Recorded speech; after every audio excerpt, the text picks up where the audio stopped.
Hey everybody, welcome back to Bourbon Theory. I'm Bill. I'm Josh. And we are about to head out to our first tour of a North Carolina bourbon distillery. We're headed over to Broad Branch in Winston-Salem, North Carolina. Looking forward to it, and we will check back in with you once we get done. That we will.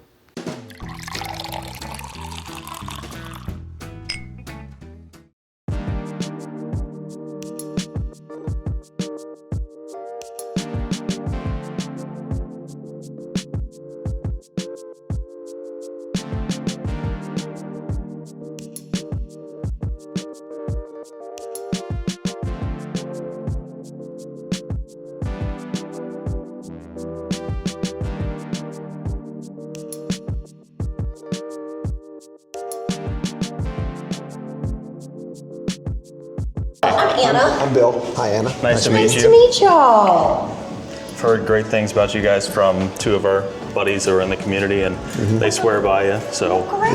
Yeah. Well, we're glad that y'all are here. I'm glad the tour worked Yeah. out. Totally. Amazing tour. Great.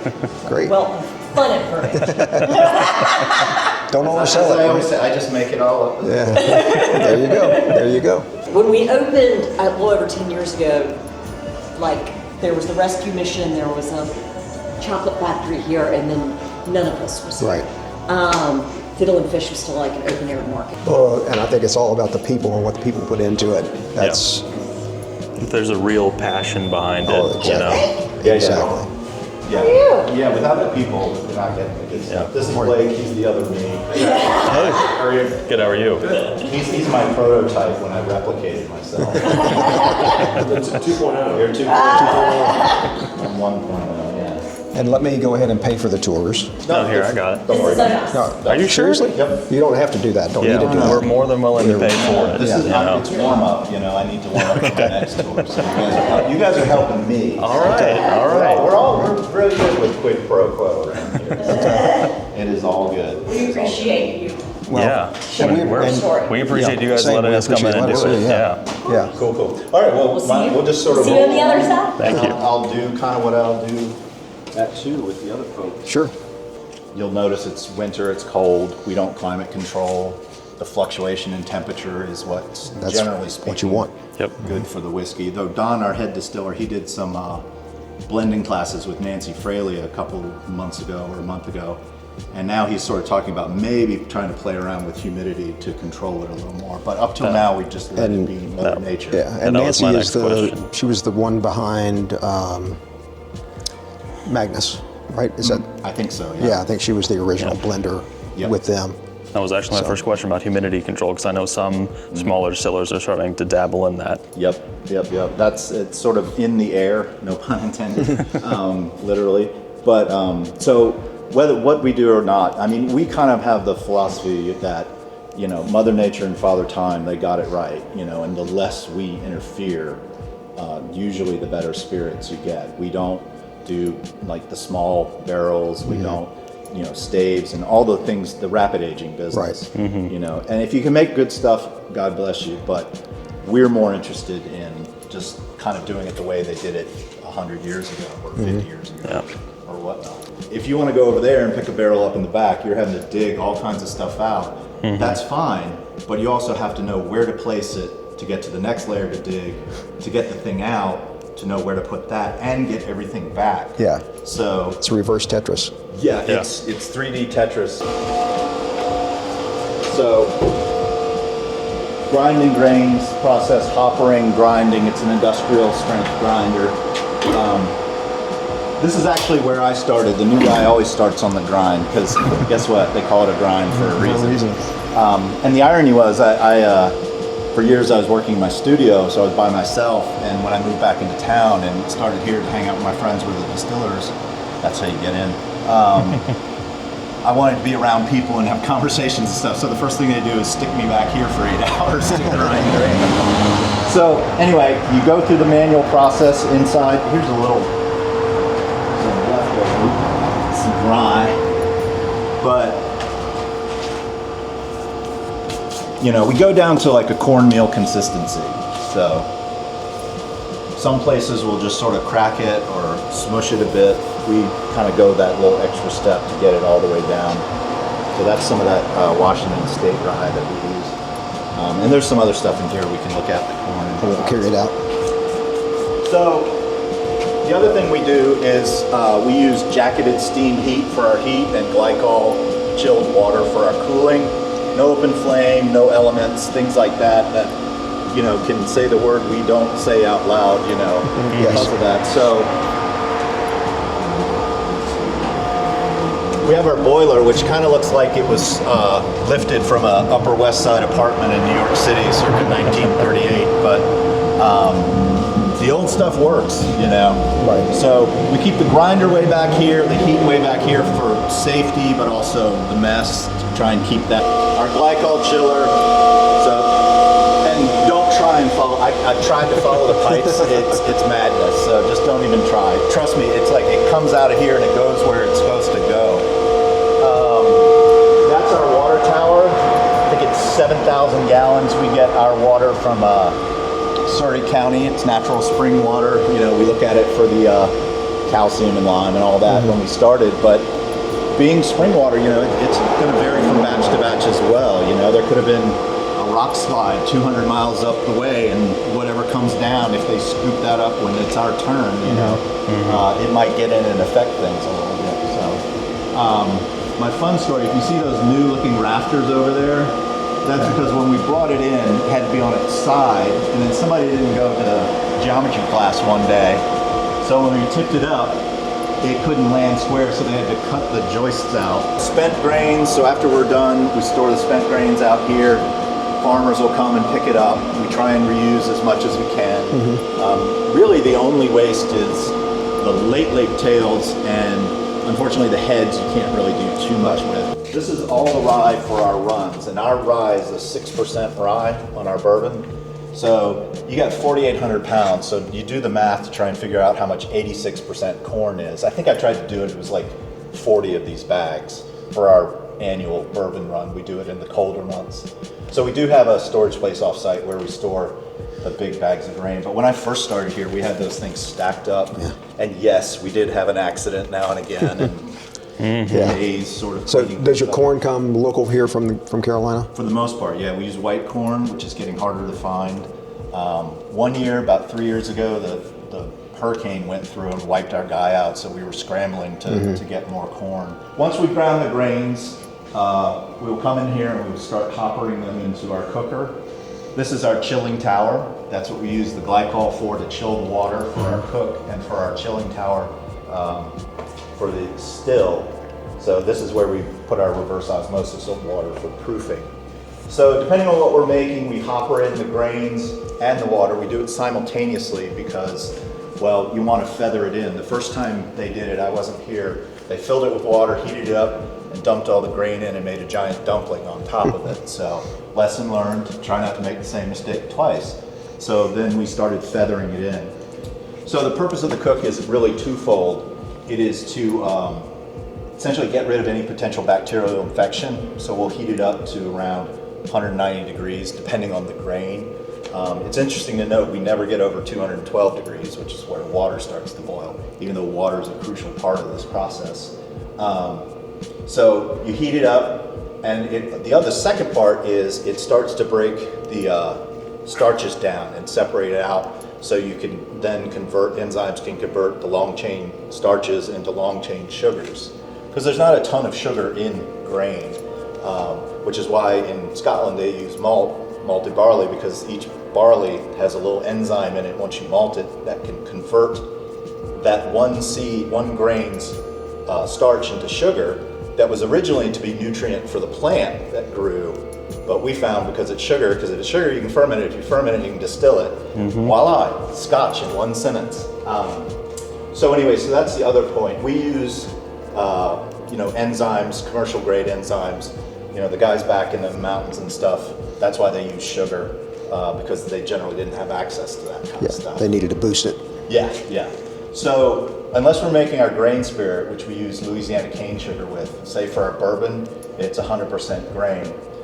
So then we have our fermenters over here. So once we've cooked it, it's cooled down.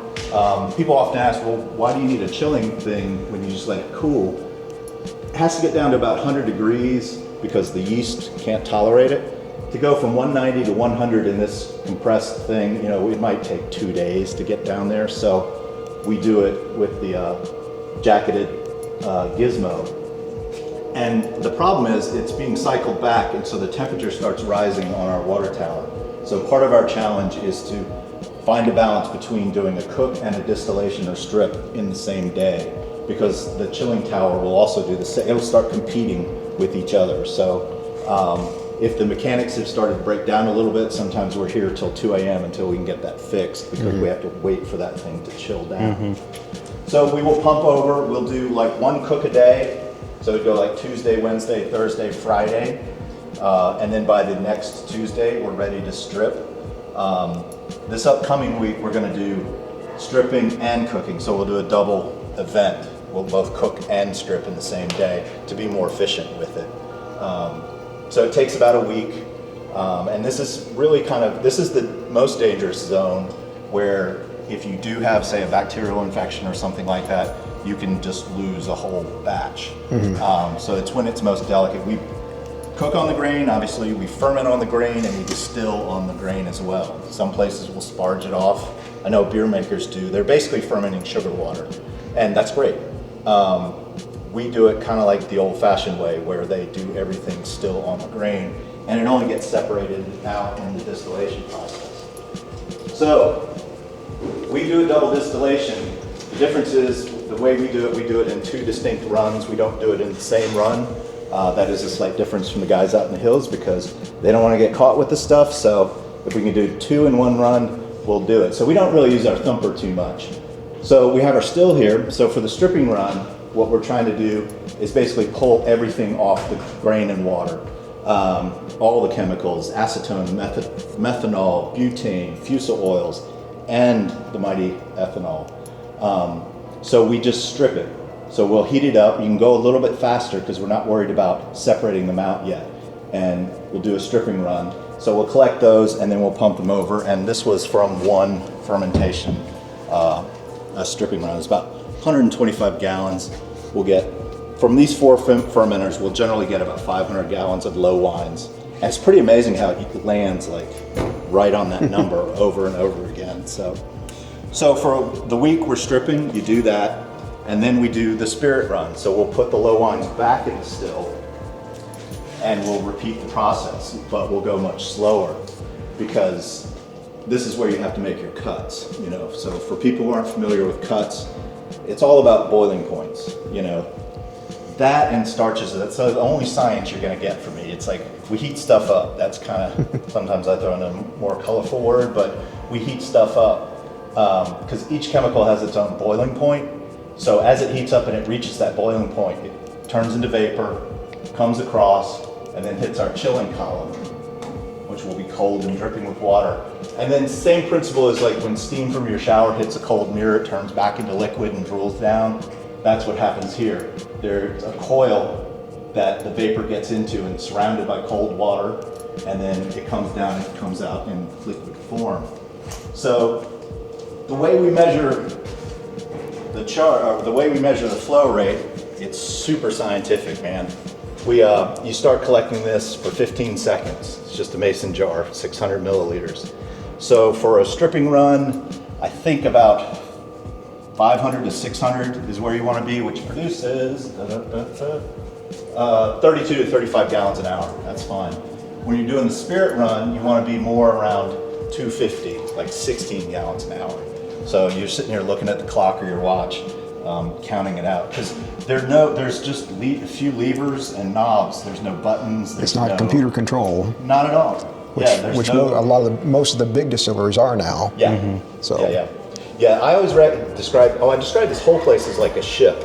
You know, we're fixed in terms of our geography, so you have to think like people on ships, where you're using space to kind of, whether it's stacking things or finding homes for things. You know, but it's also in the still, like on a boat, there's forward, there's reverse, there's no brake.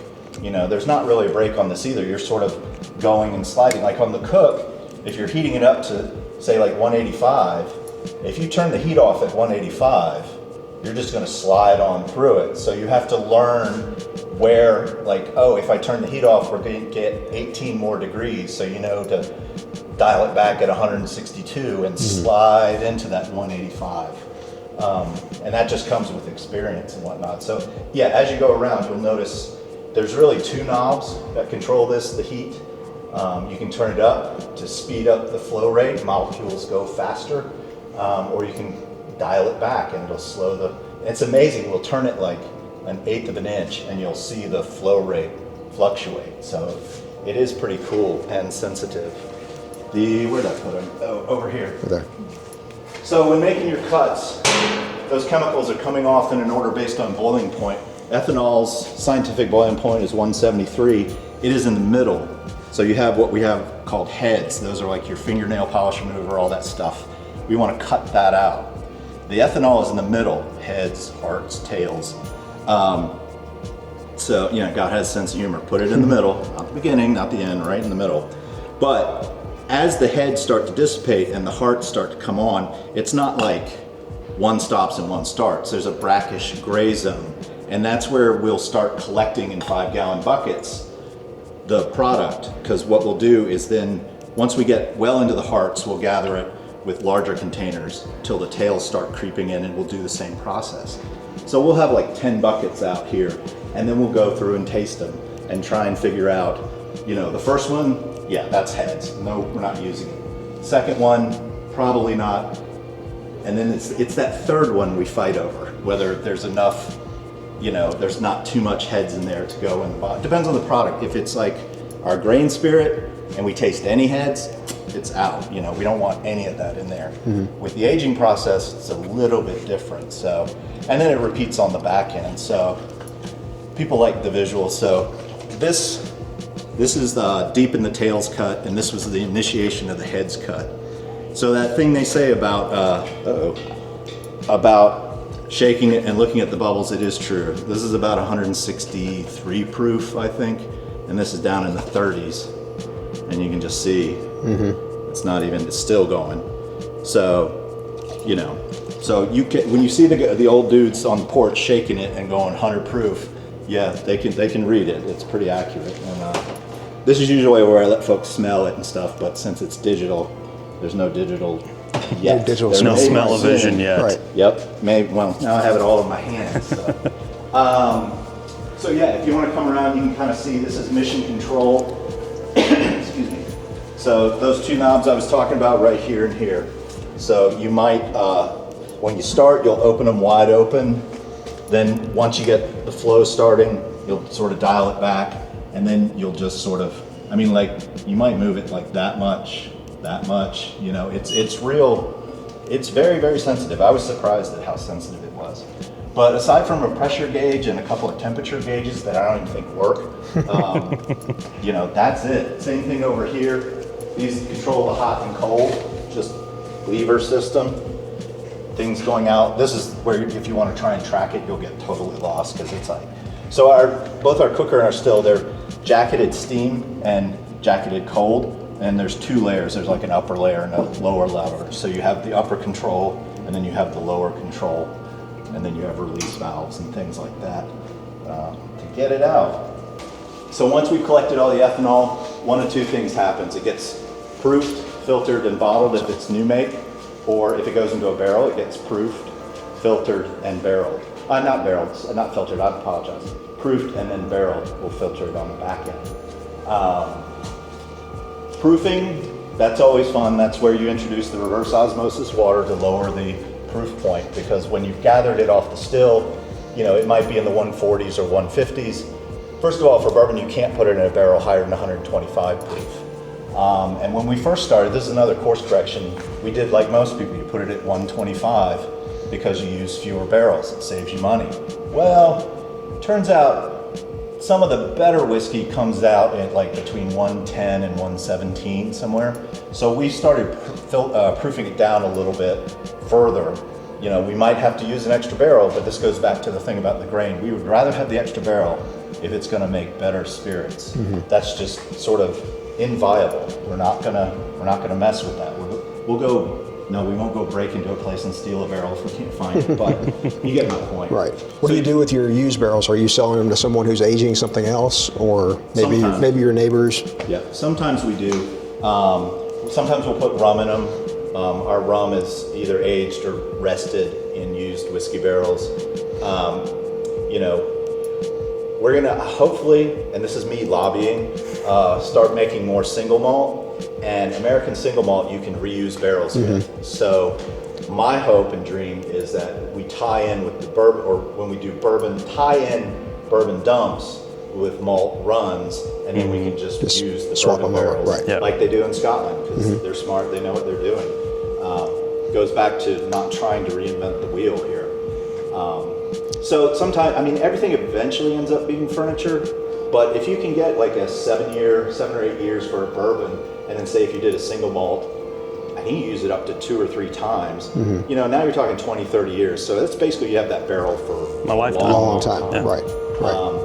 We do have breweries, they'll work with us. We've worked with a guy who has honey, he'll condition his honey in it and dump it, then give it back, and we'll put whiskey in You'll it. do a honey finish. Yep. Correct. Have you guys, because you do both bourbon and rye is your main, have you looked at or experimented with doing a boo rye? Yes, Yeah. that will be coming. We are, like I say, Don worked with Nancy Fraley, taking her classes about blending. So that's another way distilleries try and separate themselves out. So Right. up to this point, we have not done that, but that is in the cards, you know, in the next year, couple of years. So we do also use, one year we could not get, we could only get guaranteed half our barrels from ISC, which kind of stinks, because you got to make the stuff, you got to put it somewhere. Right. So we worked with Tonnerio, so they make gorgeous barrels. They're pricier, but you know, Well, it's, you yeah, gotta- we had to pay it. Yeah. You know, we're happy. We're not happy to, but we had to do it. the cost of white oak in the forest went way up the last couple of years too. Yeah, and it's only going to get worse. This is also me lobbying for more. I think American single malt is going to become, over the next 10 years, kind of, it's not going to take over for bourbon, but the fact that distilleries can still get those labels like bourbon, American single malt, whatever, and not and be able to reuse that barrel, because they may just not be able to get barrels. Right. Are all of your barrels char level 3? No, For it bourbons? goes everything from 3 to 4. It's Okay. Again, when I was first when those decisions were being made, I wasn't really part of that conversation. So there may be rhyme or reason to it. Some of it may be availability as well, but it goes back into our sort of experimenting with single barrel stuff. You know, we're not opposed to having a decent variance between the different products. So I'll have to ask if we actually if we actually had a plan when we were doing that. It could have been John. He was the owner, the father of Natalie and Anna. He basically started the place, and they're now running the place. So it was kind of his, whatever he might have wanted to do. His brainchild. Correct. Yeah, this was like a retirement project. There's an You know, example here, Josh, if you wanted Yeah. to, Oh, yeah. to shoot it. So it gives you a good idea of what the inside of a barrel looks like. I think this is about char 4, might be 3, but you see some of the alligator skin cracking. I'll point out in the case, there's some, these maybe don't have as much.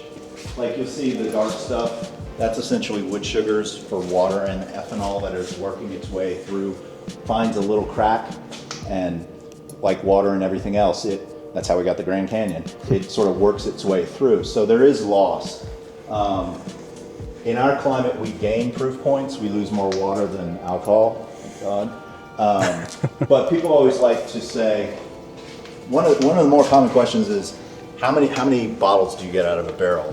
And it's like with everything in life, it depends. Depends on the proof point, depends on the age, how much evaporation there was. But when it's full, after 2-3 years, 3 years, it might be down to here. When you're getting into the 5, 6, 7 years, you're down to here. When you start talking 10, 11, 12 years, it may be down here. Now, if this went in at 113 proof, if it went, we gain about 2 proof points a year, varies.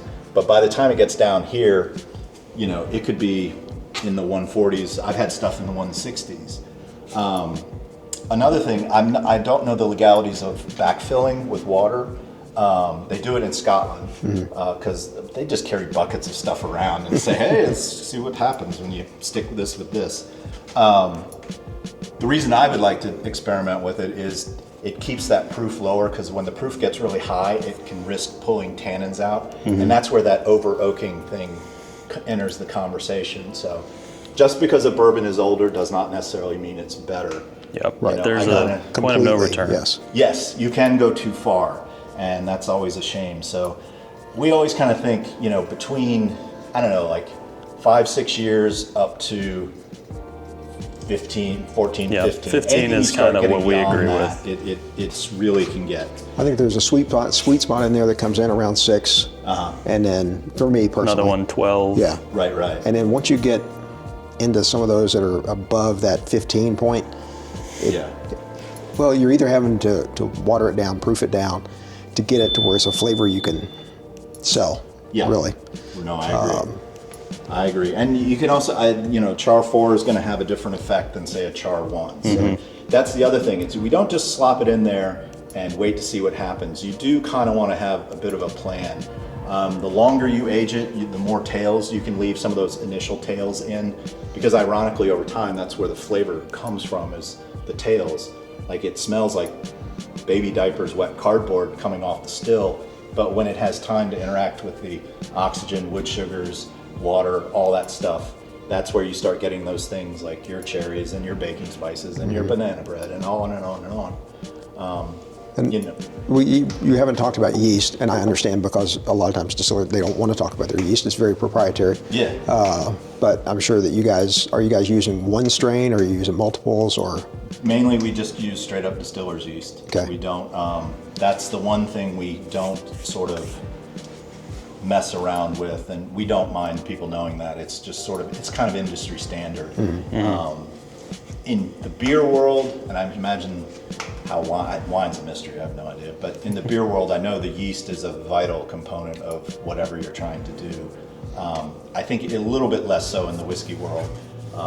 Though my motto here is everything affects everything. So Yeah. Right. It's like a Jim Beam product for us. We pick up some peanut notes on it. And that, Most people pick up, yeah. And it's really, where else does it come from? You know, it's right. not the barrel, it's not the way they distill it, it's not the grain that goes in. What's the only difference that perhaps a giant distillery might have? It's their yeast. Yeah, Right. that's true. That is true, to create your own individual style. So I'll generally kind of show people, this is that overflow I was talking about, where we, and when I say we, I mean the contractors, because we knocked the building down, punched a hole. This used to be the bar space area, and if you kind of look through, you can see it's probably 250 barrels back here. So we're sort of, So you have some decent space. Yeah. but you'll notice it's almost basically full. So Yeah. it's just simple physics. If you make more than you break, you're eventually going to run out of space. You know, and you can either go up, build another layer. Landlord wouldn't like that, or dig down. Landlord also would not like that. Right. That goes back to my ship kind of metaphor, that a ship can only carry so much. You know, and same thing, same principle here. So we're always looking for efficiencies and whatnot. So we're either going to taste some awesome I knew whiskey, he was or coming I'm with a gonna drill. flood the place. So I've not tried this one. The lighting here might be better for this one. This is, I think, 4 years. It's a rye. Okay. Okay. This one I tried is delicious, and it's amazing. Let's go with that one then. Let's go with that one. It's a little bit darker, but That's fine. We'll, I can brighten it in post. Yeah, we'll go with yeah, I that. like that. I love editing and whatnot. So, all right, if you'll hold that. Okay. I usually have a hoodie on, which has that wonderful kangaroo pouch. So I know exactly what you're talking Yep. about. I got So- camera equipment here. that. So basically, generally speaking, we will. Principle of that, let oxygen in as it comes out. So I'll grab that from you.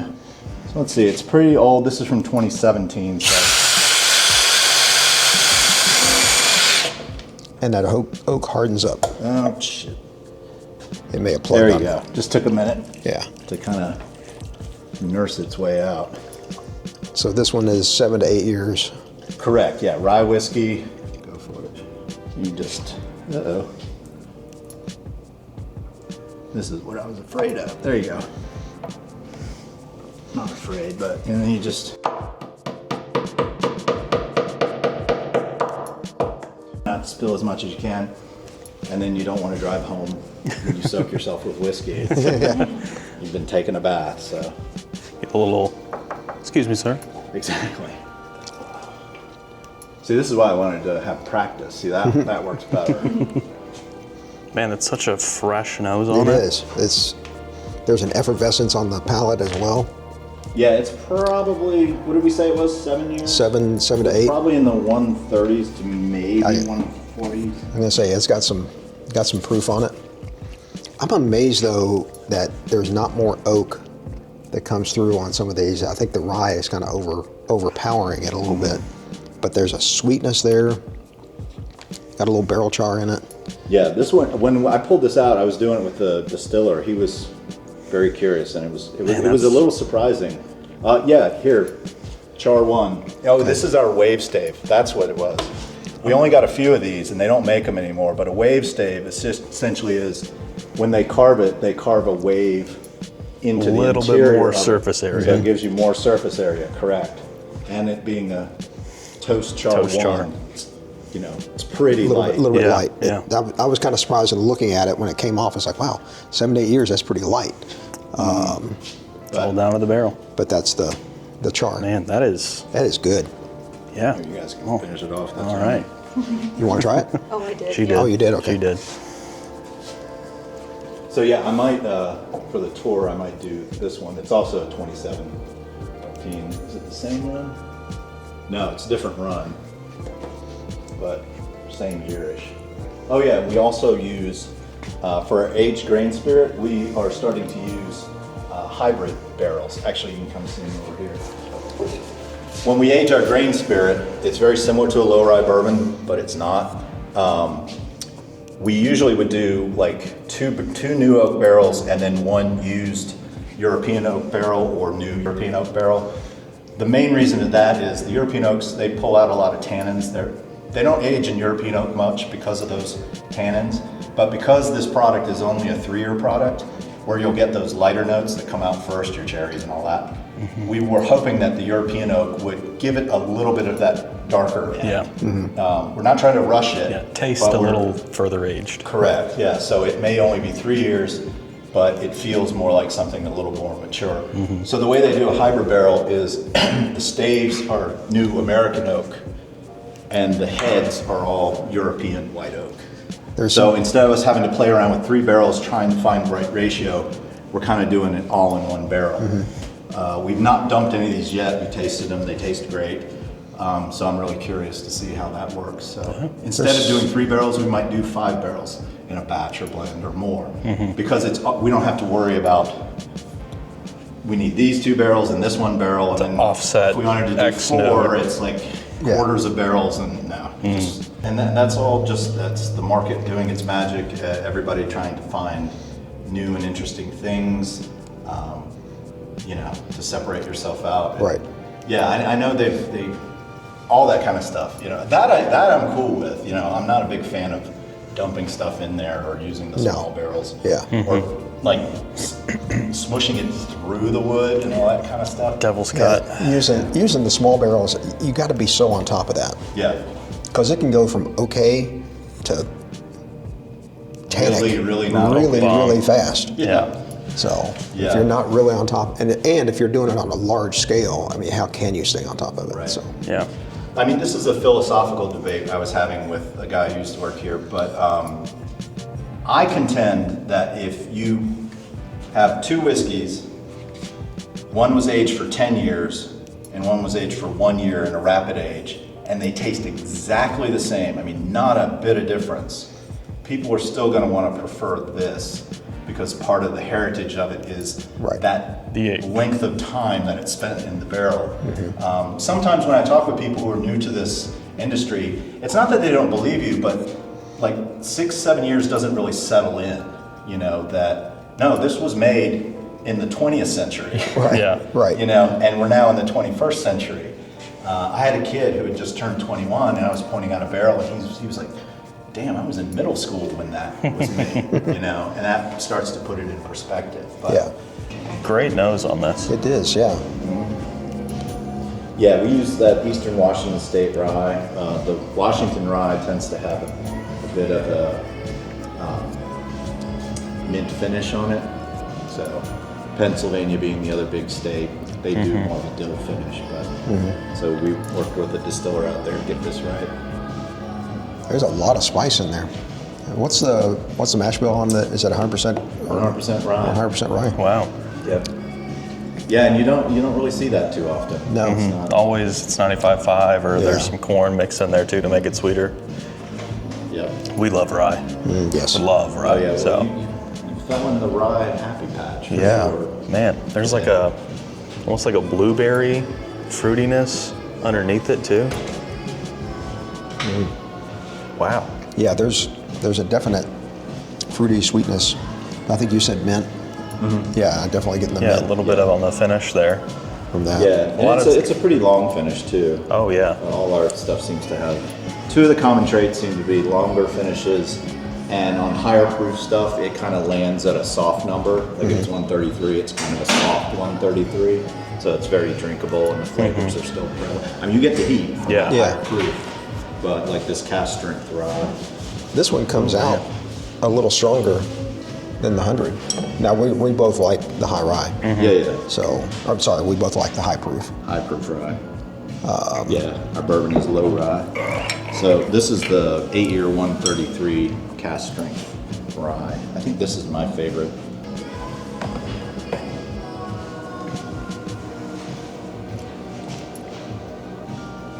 The nose is not as strong on this one. So 2 more years on it and 133 proof. Yeah, 33 Okay. proof one. It's also single barrel. This one's a 5-barrel blend, small Okay. batch. Okay.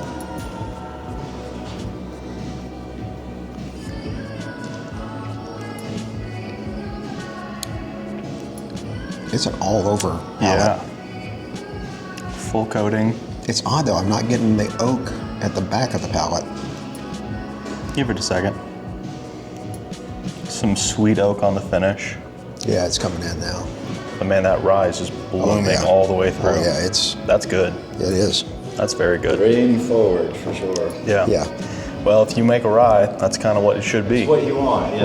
Right. Yeah. It's kind of in a way, it's kind of a silly phrase. It is 100% grain, so. of course Yeah, it's- exactly. But it's some are more earthy and grassy, and you can really kind of taste. We tried growing the same rye here because it would be more cost effective. Sure. But it produced a very different distillate, so we decided we would keep shipping 40,000 pounds of rye across the country, because that's what we do. We don't really cut corners when it comes to the flavor. Yeah. We're You not make- a high volume facility. We're definitely more craft, kind of single barrel focus, at least in this regard.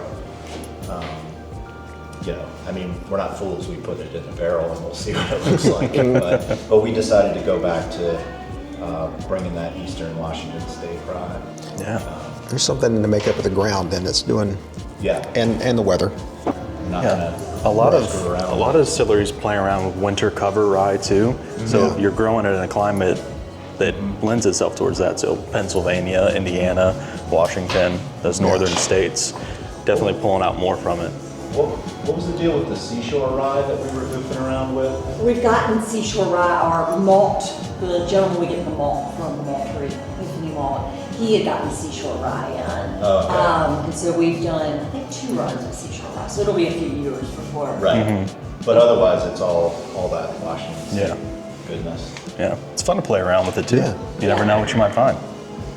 That's true. You just gotta wait 6 years. That's got to be torture. That's got to the be thing with it. torture. It's the only way it works. Yeah. Well, yeah, like our single malt, it was, the next barrel probably won't be ready for a couple of years, and we only had the 1 barrel, which basically means we just did 1 fermentation. And I was asking Don, our distiller, about it, and he said, I think we had ordered and they delivered a bunch of, or we just had a bunch of extra rye. So we just had enough to do 1, so let's do that. And gosh, I wish we'd done more, Yeah. but Yeah. that was well, I'm still not making those decisions, but again, it's like you never know. You put it right in, and then you go about your business, and you taste it along the way, but until it really starts getting into that 6-year zone or above, this is 8. You don't know, so you can kind of roll the bones and keep making it. Yeah, well, that's the beauty. You get to keep trying it, right? That's right. Try till it's right. Not everything's a home run. Yeah. No. Yeah, with single barrel, you get all that variance. And when I first started here, I had a hard time with that. I always thought it was like, we're trying to make Hershey's candy bars, where every Hershey's candy bar tastes like the other one. And then I quickly learned, one, you can't do that on a scale this big unless you're blending 30,000 barrels. But that's also not the point. The point is that variance and the specialness of each barrel or small batch, because there are variations between the 5-barrel rye blend, small batch. It's less, it's more consistent from batch to batch. But there is a tiny difference. Yeah, when you said 5 bottle, that's a very small batch. Oh yeah. Yeah. So very small. Yeah. We may bump our bourbon up to a small batch when we, in another year or two, a lot of barrels are coming online. John and his father, who started the place, he was more of a rye guy. In fact, he didn't really like bourbon. So why are you opening a distillery?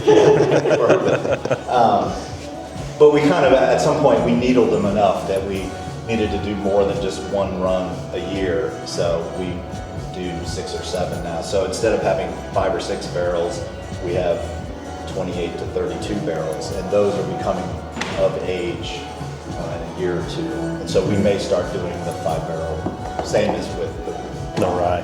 Yeah. What is the Boykin? I'm looking up here and I see it. And I see the dog on the label. Yep. It's always brings a lot of people toward it. So Yeah, that was a project we did with the Boykin Spaniel Society and the artist Bob Timberlake. Bob's family are big Boykin people, and that's actually a drawing of his son's late dog Lily. There's a larger one over there on the wall. okay, see that? Yeah. But it started out as a collaboration. They wanted to do, I think, a barrel pick for their sportsman's club or something like that. But at the time, I don't think we were allowed to do barrel picks, and that has since changed. And then the project also evolved where we opened it up to the public. So, Boykin Spaniel people are, wait for it, a breed apart. I mean, I've had a guy literally gas up his plane from Muscle Shoals, Alabama to buy this because we can't ship it, Really? Yeah. Wow. Wow. Shipping the grain and some barrels from the distiller out there. He taught us how to do it. So there's a few of those barrels left, but everything else that you tried is Thank you. right there. That's what we're looking forward. That's a Oh, wow. yeah.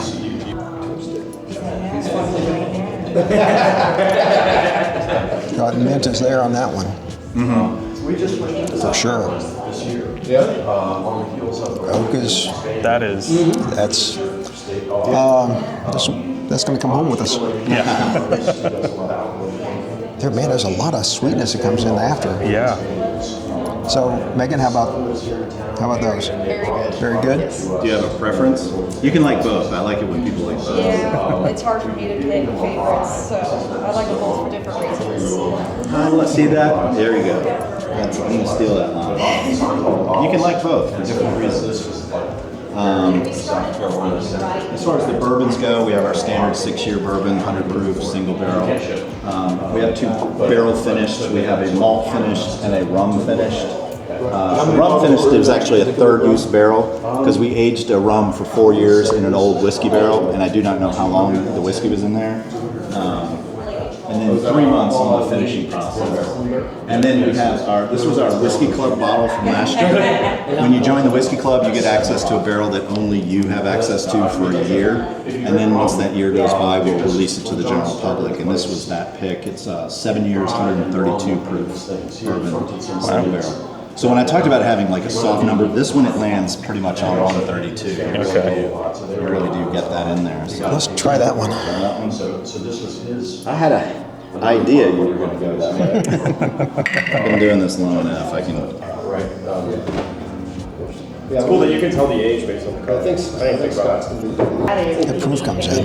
Oh yeah, he's definitely. It's like a brown sugar, pepper spice, maybe a little allspice. There's a little smoke to it, like a smoked paprika. And then what's nice about and I'm not really a huge rum fan. Yeah, actually, this one I forgot. We entered it in San Francisco, and it got a silver in San Francisco.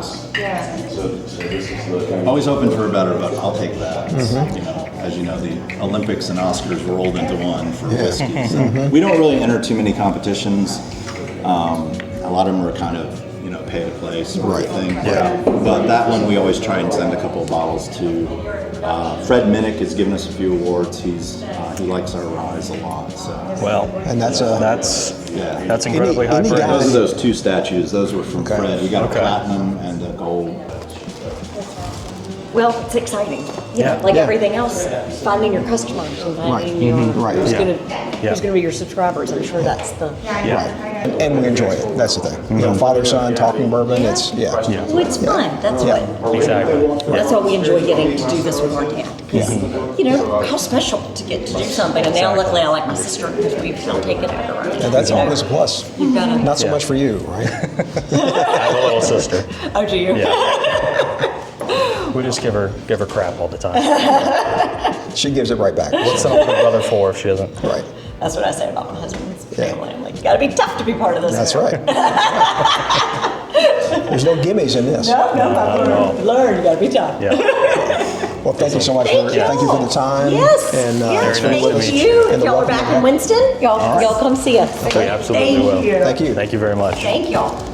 All right, guys, we're back. Had a great time. I mean, Wonderful. Wonderful time. Great people. Yes, Anna and Charles, thank you guys both so much. You're very gracious. We highly recommend that if you are in the Winston-Salem, North Carolina area, that you stop by.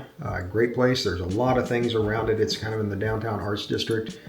So tons of things to do and a great tour. The best thing to do is Broad Branch Distilling. Yeah, Honestly, they had got such a great time. Yeah, they got great a tasting products. Bar. They've got a cocktail bar. Yeah. And we came home with 3 bottles, so reviews of those will be coming. Excited to crack those and get those going. Get all 3 of those going. So yes. So guys, thank you for watching. Hope you enjoyed it. There's more stuff like this coming in the future. And what do we tell the people, Dad? like great bourbon, our videos get better with time. And as always, take care of yourselves.